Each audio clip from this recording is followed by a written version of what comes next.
So what are you doing here? So I'm just filling up this bait box with some frames.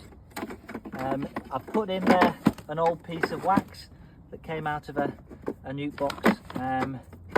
You know, you'd normally throw this sort of stuff away, but if you put it in a bait box, it seems to attract bees to inspect the box. I imagine it's because they can smell it and they come to inspect. So quick question, a lot of people watch our videos and see you collecting an awful lot of swarms. Yeah. Probably, I think we put out about the most swarm collection videos of anyone else I see in the UK. Yeah. Why are you collecting so many swarms? Good question.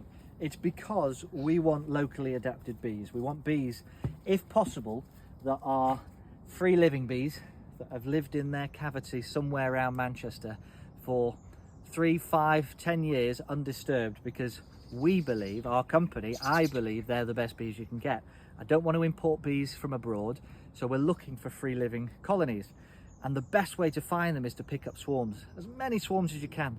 And I can tell you, not all of them are, you know, free living colonies that are locally adapted.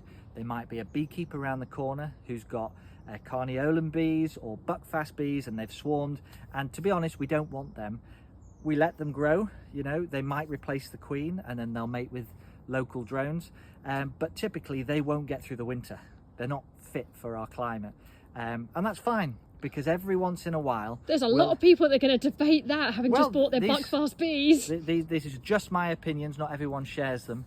But I want locally adapted bees. I've seen the bees that are locally adapted get through our winters brilliantly, come out in spring raring to go.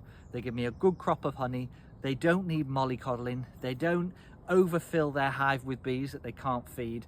They just seem suitable for this area. And so I'm looking for them. And if I have to pick up 20 swarms just to find 3 fantastic local queens, then I'll do it. Wow. So bee farmers, because you have a lot of hives, so I think we can safely call you a bee farmer. A lot of bee farmers make money from making big honey crops. Now, you must admit that a lot of them replace their bees every single year to get suitable bees for making big honey crops. Surely what you're doing is not the best idea. Well, financially, you might say that. Yeah, as your wife, some of us don't think what you're doing is the best idea. But yeah, financially, it's not the best idea. Yeah. Why is that? Life isn't about always taking the financial stance, is it? I mean, it's probably best for the local diversity of bees, isn't it? Do you want me to pick up that strap? Hang on, I should be able to manage it. Thanks for offering, though. So what you're doing here, you're putting a swarm box up in a tree, aren't you? Yes. Mid-July? It is mid-July. This season's been a late season for swarms. Normally they've ramped down by this time, but I can tell you my hives are looking absolutely full of honey and full of bees, and if we got 2 weeks of really great weather, I suspect they'd all start wanting to swarm. So as a bit of an insurance policy, and also, like I said, to pick up swarms from the local area, we put these bait boxes up to collect these swarms. So a lot of beekeepers, and we had one recently on one of our films, they fall out with their neighbours because they keep bees in their garden, and not all neighbours appreciate bees in their garden. No. Or is it inevitable that bees swarm? How do you stop them swarming and stop falling out with your neighbours? Well, it is their natural reproductive cycle. So in a sense, if they've got the right conditions, it is absolutely inevitable that they will try and reproduce and swarm. As a beekeeper, you can try and prevent this. But what do they say? Life finds a way, and they will try and swarm. So quite a lot of people split their hives if they get too big. And that's a good way of halving the number of bees so they can't physically swarm. I think you've just got to keep your neighbours sweet, or find an out apiary where you're not going to bother anyone.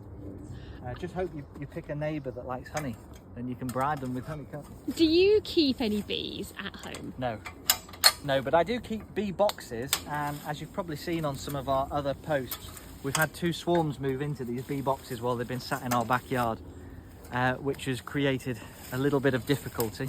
Not with our neighbours. Not with your neighbours. No, with my wife behind the camera. And what's the problem with having an unexpected bee colony in your garden right by your back door when you've got 2 dogs? problem. There's no problem. There's no problem at all.